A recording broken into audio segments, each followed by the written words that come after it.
Podcast Juara, Jabar Prof bersuara. Assalamualaikum warahmatullahi wabarakatuh. Sampurasun. Selamat datang di Radio Swarga Dibahas. Bincang bersama Hadian Supriyatna. Bukan ya? Siap. Bukan ya ternyata ya. Ini adalah podcast Juara, Pak. Oh gitu. Podcast Juara, Jabar Prof bersuara. Boleh dibuka ya? Dibuka dia, izin Iya. buka ya, oke. Siap. Nah, oke, ini luar biasa. Sebelum kita mulai podcast, Pak, Wargi Jabar, ini kita ada di Radio Swarga. Radio Swarga ini apa sih, Pak? Radio Swarga itu radio komunitasnya masyarakat Desa Cibiruetan yang dikelola oleh para pewarta desa. Oke. Jadi kita punya siaran radio digital sekarang bergeser dari analog dan TV Swarga yang di Wah, luar YouTube biasa channel. loh. Asik punya tempat studio sendiri. Saya lihat di sini ada Bahas Bincang Asik Hadian Supriyatna. Ya, Waduh, itu ada mantap program banget. yang khusus Aha. ngobrol dengan kepala desa untuk membahas berbagai hal. Oke, luar biasa. Nah, Wargi Jabar tentunya. Ini dia kita ngobrol-ngobrol barengan kepala desa dari Cibiruetan yang kemarin sudah mendapatkan penghargaan juga ya Pak ya, sebagai apa Pak? Alhamdulillah. Juara lomba desa tingkat kabupaten ke-1, Ya. kemudian mewakili kabupaten tingkat provinsi, alhamdulillah juara 1 tingkat provinsi. Luar biasa. Dan sekarang kita masuk di 10 desa yang dinominasikan untuk calon penerima anugerah desa anti korupsi tingkat nasional dari KPK. Oke, wow, ini dia luar biasa sekali tentunya dari ribuan atau ya 75.000 desa ya? 75.000 desa Cibiruetan dipilih sebagai desa percontohan gitu ya, Iya. desa anti korupsi. Ya. Nah, seperti apa sih Pak kalau boleh tahu Pak di sini bisa menjadi desa percontohan? Yang pertama ya sebenarnya pada saat kita melaksanakan penyelenggaraan pemerintahan desa Ya. di desa ini ya tidak dalam kerangka untuk menjadi nominator ya, tetapi ini lebih kepada kesadaran kritis kami Oke. para pelaksana pemangku kepentingan di desa untuk melaksanakan penyelenggaraan pemerintahan desa yang transparan, Ya. akuntabel dan bebas dari praktek korupsi, kolusi, nepotisme. Itu yang komitmen yang kita bangun seperti itu. Dan di Cibiruetan Ya.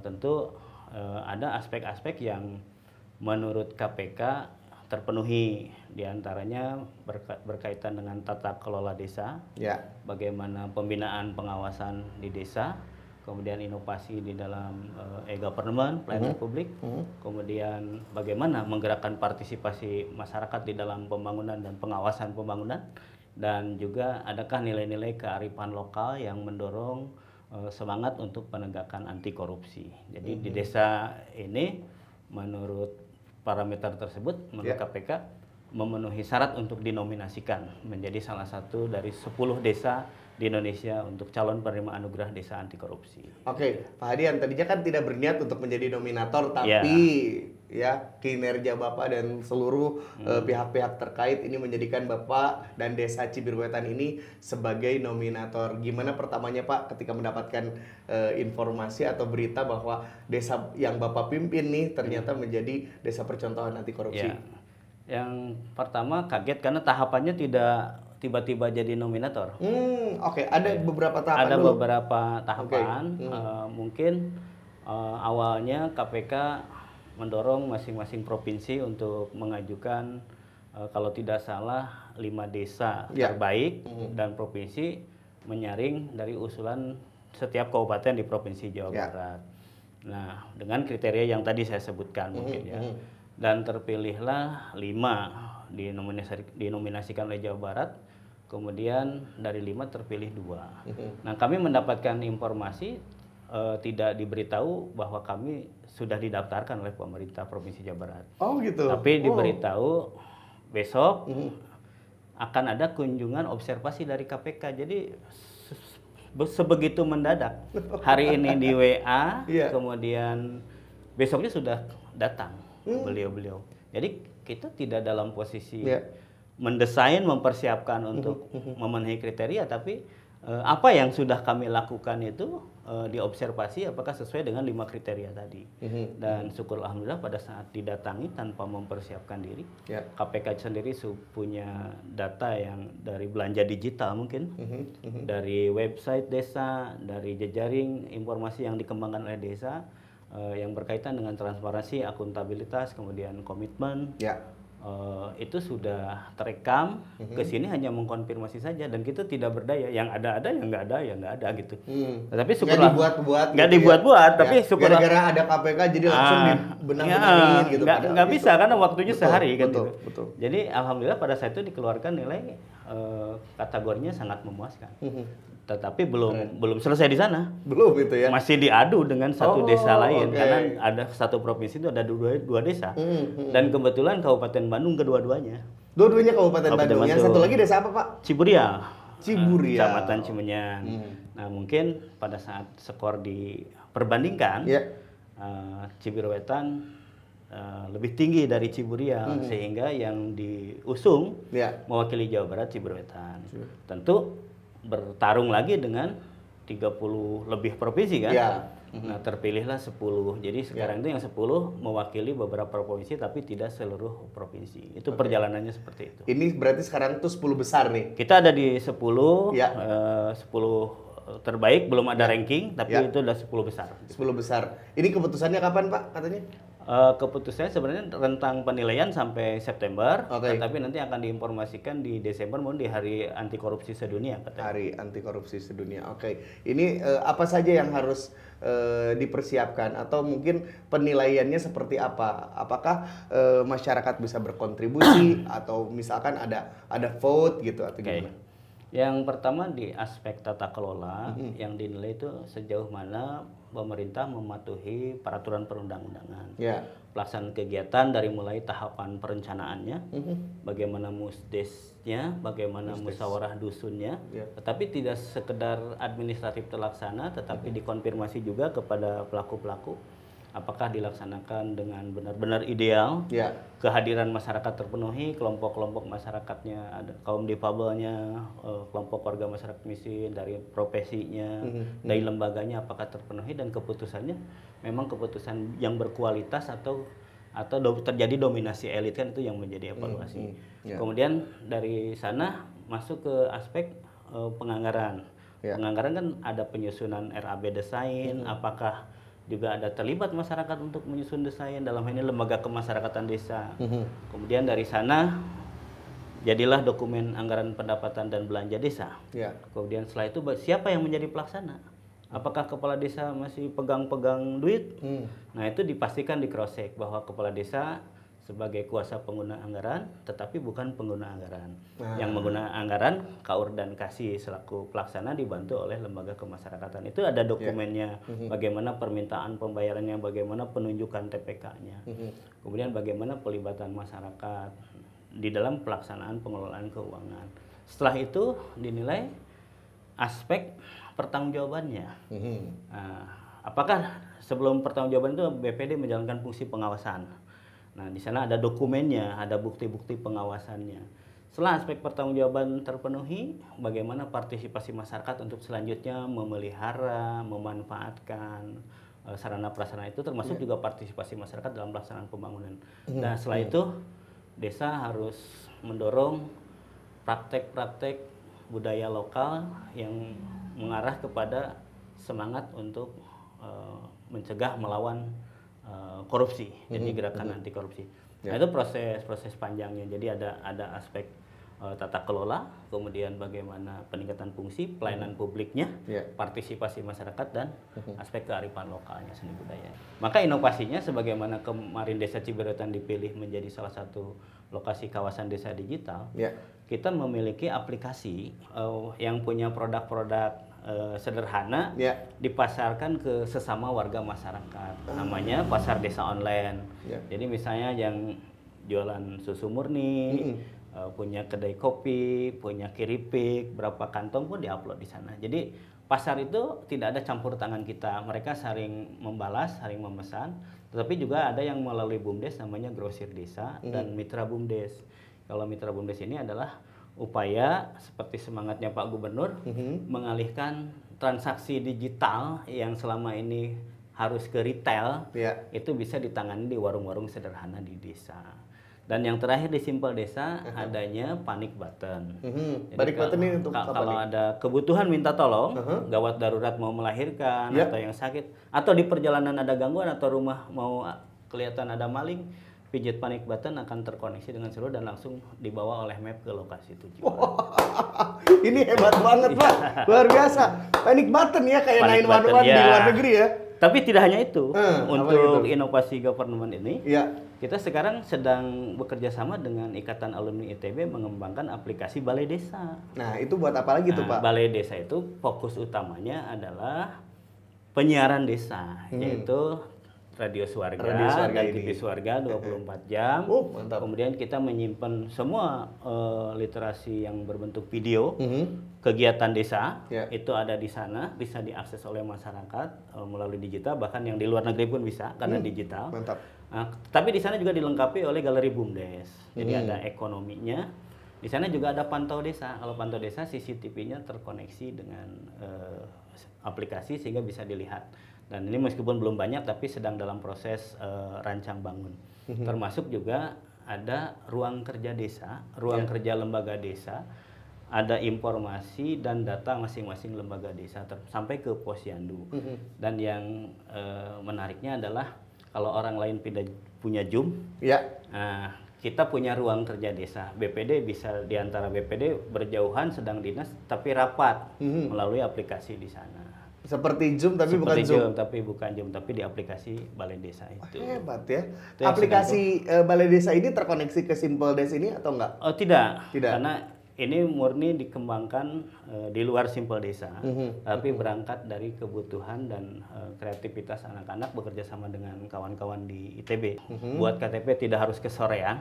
Nah, di sini ada mesin ATM itu kayak ATM. Nah itu namanya pencetak KTP, pencetak KK. ini gitu. Inovasi governmentnya itu. Inovasi terus memangkas birokrasi yang panjang Pak. Birokrasi yang panjang. Aduh, hebat banget. Ini alhamdulillah luar biasa sekali. Ini semoga menjadi inspirasi untuk desa-desa lain tentunya di Jawa Barat ya, Pak Hadian ya. Dan Pak Hadian, ini ngobrol-ngobrol tentang Desa Cibiruwetan. Kita pengen tahu nih, Desa Cibiruwetan ini berapa luasnya, terus masyarakatnya seperti apa? Boleh diceritain mungkin, Pak? Ya. Luas wilayah Cibiruwetan itu 325 hektar. Kemudian jumlah penduduknya 17.020 jiwa. Jumlah KK 5.470. Sangat padat dan terkategori urban. Tetapi seperempat bagiannya masih desa rural, masyarakatnya juga masih masyarakat yang buruh tani, dan sebagian profesi masyarakat adalah buruh, karyawan, PNS, TNI, Polri, dan bergerak banyaknya di sektor jasa dan UMKM. Sehingga di desa itu pemohon untuk keterangan izin usaha UMKM itu sampai 3.000. Oh, paling banyak ini. Dan kita sudah fasilitasi dengan nomor izin berusaha NIB. Kemarin kita tuntas 400, target 3.000 akan kita selesaikan, dan Cibiruwetan mendapatkan support dari PTSP, DPM PTSP? Iya, untuk ditangani 3.000 itu dan nanti penanganannya oleh pemerintah desa. Ya. Oke. Potensi-potensi apa aja Pak selain itu mungkin di Cibiruwetan ini Pak? Cibiruwetan yang luar biasa, kita masih punya hutan pangkuan desa sebanyak 202 hektar ya. 2 hektar. Dan 100 lebih itu sudah kopi-kopi Manglayang ini. Oh ini produknya. Nanti setelah ini boleh kita coba nih menyajikan. Kita coba menyajikan minum kopi Manglayang ya, karena kita punya tagline sebenarnya kalau tadi dipersiapkan. Jadi ada tagline, angkat kopimu diseruput terus berdayakan desamu. Mantap. Nah, itu potensinya ya. Terus kita di sana rata-rata masyarakat beternak sapi perah, sapi potong. Kemudian PMK tapi nggak masuk ya Pak? PMK ada. Oh, ada. Tapi mulai besok hari Kamis itu ada penanganan dari Dinas Kesehatan.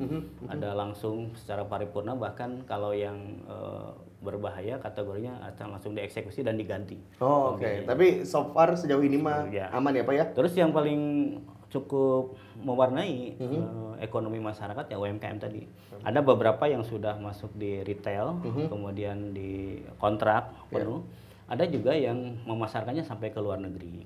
Seperti rendang masakan Padang yang buatnya orang Sunda tapi bumbu Padang. Oh, ada. Ada. Itu namanya Restu Mande.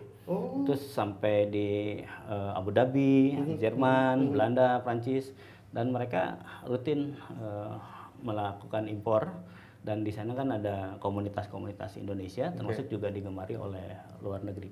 Jadi desa memfasilitasi UMKM, juga sekarang desa memberdayakan masyarakat dalam program ketahanan pangan dan gizi. Nanti mereka-mereka yang punya dedikasi dalam pengelolaan sampah kita bantu untuk dibuatkan ternak terpadu, ayam petelur, ayam kampung, sekaligus kolaborasi dengan pengelolaan sampah organik yang dibudidayakan ke Magot. Oke. Kira-kira Pak, ini yakin nggak sih nanti di tanggal ataupun di bulan Desember nanti pas hari anti korupsi, Desa Cibiruwetan ini akan menjadi juara gitu Pak? Kalau kita terhadap apa yang sudah kita lakukan dan melihat indikator nanti yang menjadi tolak ukur, kita mencoba berupaya dan menunjukkan bahwa seluruh indikator itu kita bisa penuhi. Jadi kalau bicara keyakinan ya kita sangat yakin bahwa apa yang kita lakukan bisa menjadi yang terbaik, tapi tidak mendahului yang kuasa. Dan barangkali juga kawan-kawan yang 10 juga semua berlomba-lomba ingin menjadi yang terbaik, tentu akan menunjukkan kinerja. Tetapi modal Cibiruwetan adalah bagaimana partisipasi gotong royong masyarakat itu luar biasa, dan juga sinergitas kelembagaan yang dalam beberapa hal membuktikan berbeda dengan desa-desa lain. Saya kira itu kelebihan kita. Ini kolaborasi ya antara perangkat desa, terus juga masyarakat, itu yang paling dibutuhkan. Ya, terlebih sekarang support dari kabupaten, provinsi, dinas-dinas, termasuk juga dari Kominfo, dari Inspektorat, memberikan support bagaimana Cibiruwetan untuk melangkah dengan lebih percaya diri untuk meraih anugerah desa anti korupsi. Alhamdulillah. Baik, Pak, pengen tahu kemarin Pak acara yang diselenggarakan di sini nih Pak, ketika Inspektorat dan tentu juga ada beberapa dinas juga yang berkolaborasi di sini. Ada juga, saya lihat ada bantuan juga kolecer ya Pak ya. Oke, boleh diceritain mungkin Pak sama. Alhamdulillah kemarin dukungan dari pemerintah Provinsi Jawa Barat melalui dinas-dinas terkait. Yang pertama melalui Inspektorat Provinsi, Ibu Inspekturnya langsung itu Bu Eni Bu Eni menghibahkan satu paket buku. Ya, dia buku-buku yang berkaitan dengan tema-tema anti korupsi. Jadi untuk meningkatkan pengetahuan kami tentang early warning system, indikasi korupsi, dan juga itu buku itu dengan ditopang oleh bantuan dari Dinas Perpustakaan dan Arsip Dispusipda dengan kolecernya, itu membantu memperkuat literasi masyarakat di bidang anti korupsi, dan buku-buku itu bisa dibaca di tempat yang strategis. Kemudian juga ada barcode untuk membaca digital. Jadi itu akan sangat bermanfaat. Kemudian dari DPMD Provinsi Jawa Barat kemarin untuk memperkuat Posyandu. Nah, di Posyandu juga kebetulan kita juga punya prestasi masuk kemarin rechecking 5 besar Posyandu. Jadi di Posyandu tersebut kita berikan timbangan digital agar penimbangannya lebih akurat, kemudian akurasi dalam penentuan bayi gizi buruk atau gizi kurang juga lebih detail. Kemudian juga buku-buku tadi juga sebagian menjadi pojok baca mini di Posyandu. Jadi kita alhamdulillah support dari pemerintah provinsi sangat besar. Ditambah lagi Diskominfo ya Pak ya, dalam pemberitaannya. Dalam pemberitaannya mudah-mudahan kalau viral secara nasional, Indonesia melihat, bahkan tadi G20 kita diajak juga untuk ngomong 10 desa ini untuk ikut. Pak? Serius. Ini luar biasa banget loh. G20.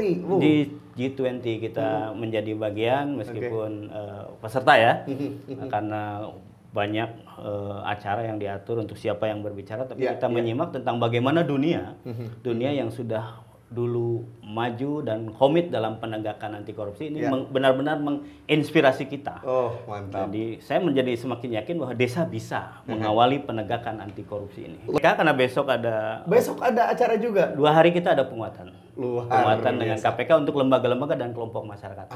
Jadi mereka ingin meng-cross check benarkah kinerja pemerintah desa sudah menggelorakan menjauhi praktek-praktek korupsi kan gitu. Oh, mantap Pak kalau gitu. Sukses buat acaranya. Amin, dan terima kasih. semakin sukses tentunya untuk desa Cibiruetan ya Pak ya. Amin, terima Baik, wargi Jabar, terima kasih sudah mengikuti podcast Juara Jabar Prof Bersuara, dan saksikan tentunya podcast Juara episode lainnya dengan inspirasi lainnya dengan narasumber yang begitu luar biasa juga tentunya. Saya Yudi Reven dan Pak Hadian Supriyatna pamit, sampai jumpa lagi. Wassalamualaikum warahmatullahi wabarakatuh. Cagrampes. Rampes.